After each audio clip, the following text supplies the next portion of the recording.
Shalom, peuple de Dieu, c'est dans la joie que je suis avec vous ce soir, ce matin, ça dépend de l'heure, vous allez accueillir ce message qui vient d'en haut, ce message qui vient de notre Sauveur Jésus-Christ de Nazareth, ce message qui vient de notre Créateur par l'entremise de la puissance du Saint-Esprit.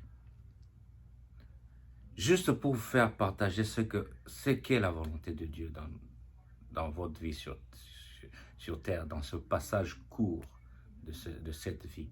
Parce qu'en fait, la vie est courte. Ne vous en faites pas, la vie est trop courte. Alors, comme on dit, profitez-en, mais il faut en profiter pour vivre dans la sainteté. Il faut profiter pour faire plaisir à son Créateur.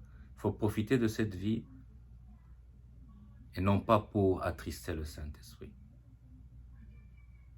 La volonté de notre Créateur, c'est que nous vivions dans la joie, dans la paix, mais surtout dans la sainteté. Mais est-ce que toi, tu vis dans la sainteté? Est-ce que ta vie, depuis que tu es né, tu vis dans la sainteté?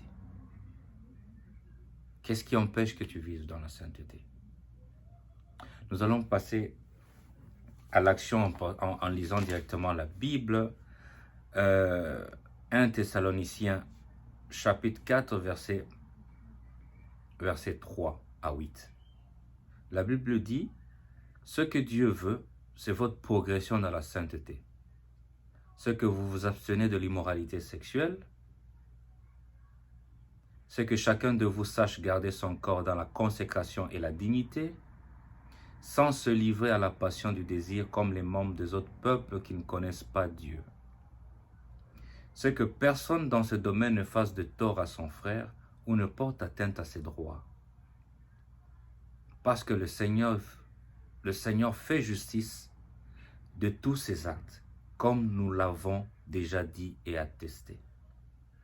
En effet, Dieu ne nous a pas appelés à l'impureté, mais à la consécration. Celui donc qui rejette ses instructions ne rejette pas un homme, mais Dieu qui vous a aussi donné son Saint-Esprit. Amen. 1 Thessaloniciens 4, 3 à 8. Ici, l'épître de Paul aux Thessaloniciens, Paul veut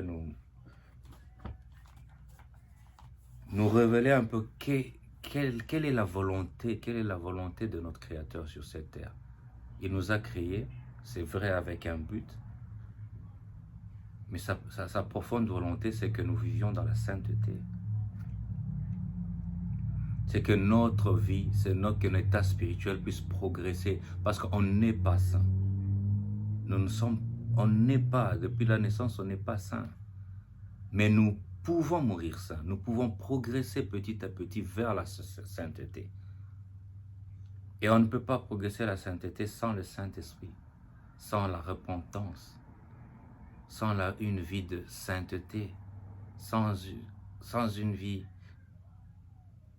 d'amour.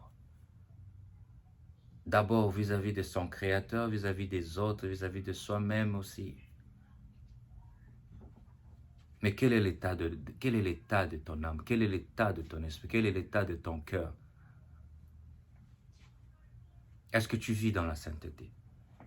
Est-ce que tu vis dans la sainteté? Est-ce que tu vis dans la crainte de Dieu? Est-ce que tu vis selon les préceptes que Dieu t'a donné, a établi? Dieu veut que notre cœur, que notre vie, que notre état d'âme aille dans la sainteté, vive dans la sainteté, soit dans la sainteté. Que tu progresses et que tu ailles. Donc ta vie, c'est une vie qui devait aller de l'avant. Pas une vie qui doit regresser ni être stable. Parce qu'on dit, le fait d'être stable, ce n'est pas une progression, c'est une régression. Dieu ne te demande pas que ton état d'âme soit stable, mais soit en progression régulière. Et quel est ton état d'âme, mon frère? Quel est ton état d'âme, ma soeur? Quel est ton état de cœur? Est-ce que tu vis dans la sainteté? Dieu insiste dans sa parole que vous devez éviter, on doit la première des choses éviter l'impureté sexuelle, l'impudicité, l'immoralité sexuelle. Mais qu'est-ce qu'on voit autour de nous? Quand on ouvre nos téléphones, que ce soit TikTok, Facebook, Instagram ou autre, ce n'est que l'immoralité sexuelle qui se passe là. on considère la créature de Dieu comme une créature de sexe, comme une créature d'immoralité, de l'impudicité à tout moment. Donc, on regarde la télé actuellement, on regarde la musique, ce n'est que l'immoralité sexuelle. Mais comment le Saint-Esprit peut intervenir? Comment le Saint-Esprit peut siéger dans ce corps-là? Dieu nous demande que nous devons consacrer, non pas vivre dans l'impureté, mais une consécration totale. C'est quoi être consacré? C'est dédier tout son être, toute son âme, tout son cœur, toute sa vie, tout son corps. Le dédier à Christ. D'accepter Jésus-Christ comme Seigneur Sauveur. Et se confier à lui comme notre guide, comme notre berger. Est-ce que tu le fais? Quand même tu te dis que tu as accepté le Seigneur Jésus-Christ comme Seigneur Sauveur, mais quels sont ces actes? Quels sont ces actes? Est-ce que tu progresses dans la sainteté? Ou bien tu regresses? Ou bien tu n'as même pas de dénominateur commun parce qu'on ne peut même plus retrouver la sainteté en toi?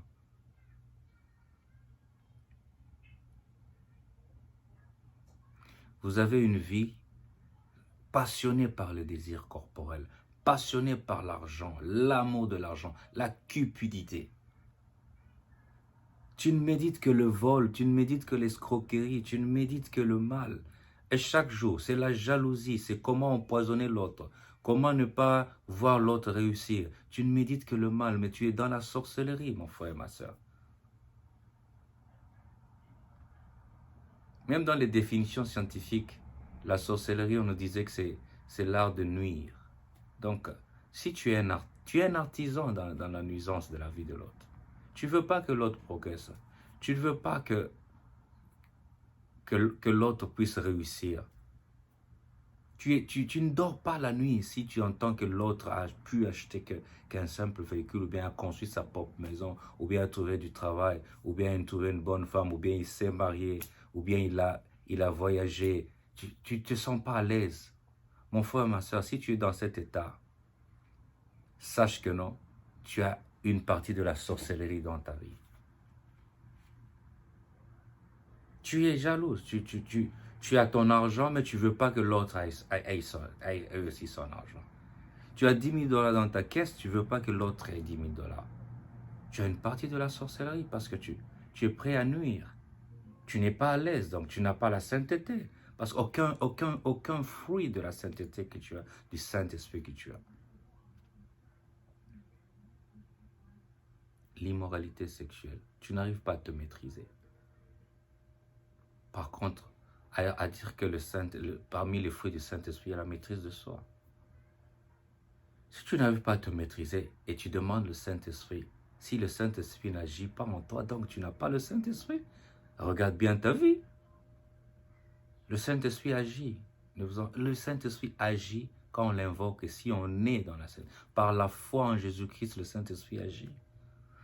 Mais comment à chaque moment tu dis que non, j'essaye mais ça ne marche pas. Donc, regarde bien ta vie que tu n'as pas le Saint-Esprit. Oh mon Dieu, j'ai été baptisé, je suis bien, j'ai accepté le Seigneur Jésus-Christ comme Seigneur Sauveur, mais ma vie ne change pas. Si la vie ne change pas, donc il y a un problème. Et quel est ce problème? Consacre-toi à Dieu, consacre ta vie à Dieu. Oh, il y a les liens de famille, il y a les liens ceci, il y a la sorcellerie dans ma famille. Et si je n'avance pas, c'est parce que nous avons un lien. Et tu acceptes que tu as ce lien. Donc ça signifie quoi? Tu ne reconnais pas que tu es un roi? Tu ne reconnais pas que tu es parmi les héritiers de ce trône divin? Comment tu peux vivre dans l'ignorance? Comme la Bible dit, vous êtes de Dieu, mais vous vivez comme des hommes. Et vous mourrez comme des hommes. Pourquoi tu acceptes ça? Mon frère, ma soeur, c'est le temps de se repentir. C'est le temps de faire l'examen de soi. Et regarder ce qui va et ce qui ne va pas. Notre état spirituel. Si nous sommes atteints, si nous sommes attaqués, si nous vivons encore sous la malédiction, c'est parce qu'on n'a pas touché le Saint-Esprit. Nous lisons dans Genèse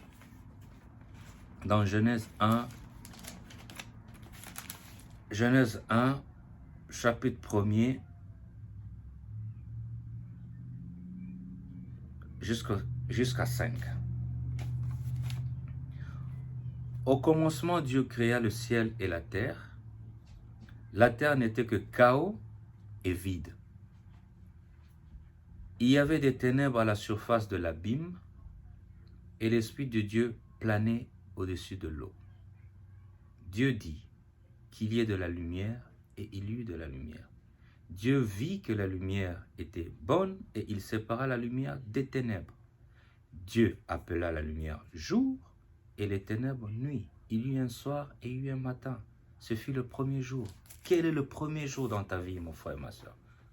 Quel a été le premier jour? Est-ce qu'il y a déjà eu un premier jour dans ta vie? Ou bien tu es encore dans le chaos et dans les ténèbres? Ta vie n'est que chaos et ténèbres. Ta vie, c'est dans l'abîme. C'est dans le néant. Parce que au commencement de ta vie, toi la terre là, toi que Dieu a façonné avec la terre, quelle est ta vie? Au commencement, Dieu créa les cieux et la terre. Donc, dès le commencement, Dieu t'a créé. Mais non, quand il y a ta naissance là, ne compare pas cette naissance physique avec la naissance spirituelle. Quand Dieu parle de commencement, c'est le commencement de ta vie spirituelle. C'est le jour où tu as accepté d'abord le Seigneur Jésus-Christ comme Seigneur et Sauveur, et le jour où le Saint-Esprit t'a visité. Est-ce qu'il y a déjà un commencement dans ta vie? Ou bien tu ne vis que dans le chaos? Parce que la Bible dit l'Esprit de Dieu planait au-dessus de l'eau. Pour vous faire montrer un passage, un processus, l'Esprit de Dieu est au-dessus de l'eau. Tu acceptes Seigneur Jésus-Christ comme Seigneur Sauveur, c'est une étape, parce que Dieu nous appelle à la progression vers la sainteté. Quand ton esprit, quand tu es d'abord au niveau de l'eau, parce que l'eau représente quoi? La pureté. L'eau représente quoi? Donc le nettoyage. Tu étais dans le chaos, tu étais dans les ténèbres, tu vivais dans le péché, tu vivais dans l'impudicité, tu vivais dans le vol, dans le mensonge, dans tout péché, dans le crime. Et tu passes par l'eau, c'est-à-dire par le baptême de l'eau. Première étape, tu acceptes le Seigneur Jésus-Christ comme Seigneur et Sauveur. Mais jusque-là, l'Esprit est toujours au-dessus de cette eau-là. Tu n'as pas encore atteint cet esprit. Et pour atteindre l'Esprit, maintenant, il faut progresser vers la sainteté. En dédiant maintenant, en consacrant toute ta vie. Rendre ta vie sacrée, donc un sacrement pour Dieu. Donc ta vie, c'est sacré. Ça appartient à l'Éternel. C'est un rite à l'Éternel. C'est tout un rituel pour Dieu, ta vie. Ça ne devait pas être un amusement. Ça ne devait pas être dans des bars, dans des boîtes, dans des amusements à tout moment où la distraction te fait oublier la venue et l'appel du Saint-Esprit. Ne laisse pas les ténèbres nager dans ta vie. Ne laisse pas le péché t'engloutir. Ne laisse pas ta vie vivre dans le chaos. Parce que l'Esprit de Dieu n'était pas sur le chaos. L'Esprit de Dieu n'était pas sur les ténèbres. L'Esprit de Dieu n'était pas. Et Dieu a vu que, je m'excuse, que Dieu a vu qu'il fallait séparer la lumière des ténèbres. Et il l'a séparée. Dès que tu acceptes Seigneur Jésus-Christ comme Seigneur et Sauveur, Dieu sépare la lumière des ténèbres. Tu ne seras plus dans les ténèbres. Les ténèbres iront dans les abîmes, iront dans le néant, dans un trou infini où personne ne pourra récupérer. Tes ennemis vont descendre dans le néant, dans les ténèbres, dans l'infini malédiction. Mais si toi tu acceptes de passer par ce processus de baptême, d'abord de l'eau et puis après du Saint-Esprit, de feu, Et quand tu reçois ce baptême de Saint-Esprit, tu progresses vers la sainteté. Tu progresses vers la sainteté. Tu vas éviter l'impureté. Tu vas éviter le mensonge. Tu vas éviter tout péché soit-il. Et tu seras blindé. Tu auras la cuirasse. Tu auras tout.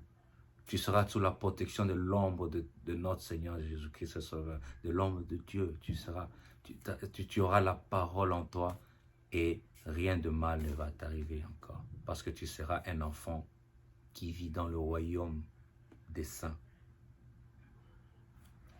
Exode 13, 12 nous dit, la race entière d'Abraham devait être un royaume de sacrificateurs et une nation sainte. La race entière d'Abraham devait être un royaume de sacrificateurs et une nation sainte. Nous sommes de la race d'Abraham. À moins que je me trompe, nous sommes de la race d'Abraham. Et nous devions être, parce que ça c'est un souhait, hein, nous devions être un royaume de sacrificateurs. C'est ça, Exode 13, 12 nous dit. Et une nation sainte. Une nation, c'est là où tout le monde partage une même vision. C'est ça qu'on appelle une nation. La même vision, c'est-à-dire que nous acceptons d'abord Dieu notre comme créateur et Seigneur Jésus-Christ comme sauveur et Seigneur et sauveur. Et nous acceptons par la foi la puissance du Saint-Esprit. Est-ce que nous sommes une nation? Si nous sommes une nation, est-ce que nous vivons dans le royaume? Parce que la Bible dit, ne soyons pas comme les autres peuples là. Les autres peuples là, c'est les Juifs, c'est les païens plutôt, qui ne vivaient pas dans le royaume. Dans le royaume où on accepte Jésus-Christ comme Seigneur et Sauveur. Dans le royaume de Dieu. Eux, ils ont leur Dieu. Les autres peuples là, ils vivent dans le malheur, dans le mal, dans le péché. Les autres peuples là, ils n'ont pas accepté Seigneur Jésus-Christ comme Seigneur et Sauveur. Toi, tu acceptes Jésus-Christ comme Seigneur et Sauveur. La volonté de Dieu, c'est que ton cœur, ton âme aspire à une progression spirituelle vers la sainteté.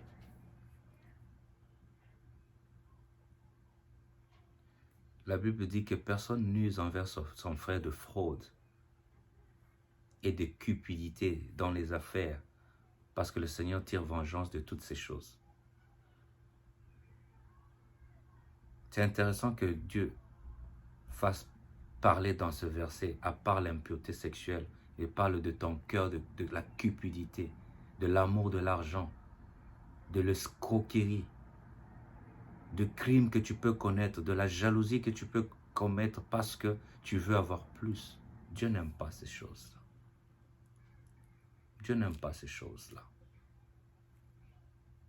Dieu n'aime pas qu'un pays puisse attaquer l'autre pays pour tuer, avoir ne fût-ce que de quoi nourrir son pays, des minéraux ou quoi. Dieu ne veut pas ça. Il n'aime pas ça. Dieu veut que tu respectes sa créature. Dieu veut que tu respectes ton voisin.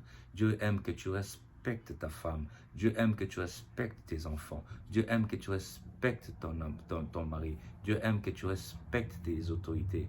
Dieu aime que tu respectes là où tu t'as mis. Tu respectes ta famille, tu respectes ton environnement. Et tu te respectes toi-même parce que Dieu veut que tu aies une vie de dignité. Est-ce que ta vie est digne? À ton passage sur la rue, à ton passage, est-ce que ta vie est digne?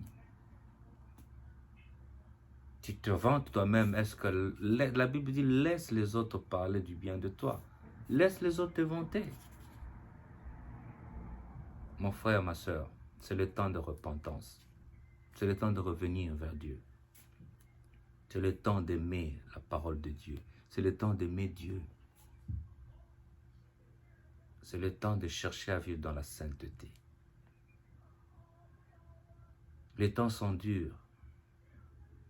Avant qu'il ne soit trop tard, mon frère, ma soeur, repens-toi, accepte.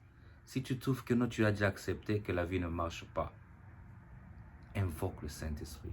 Demande à la puissance du Saint-Esprit de changer toute ta vie. Prends la Bible, prends la parole, je rejette l'ignorance.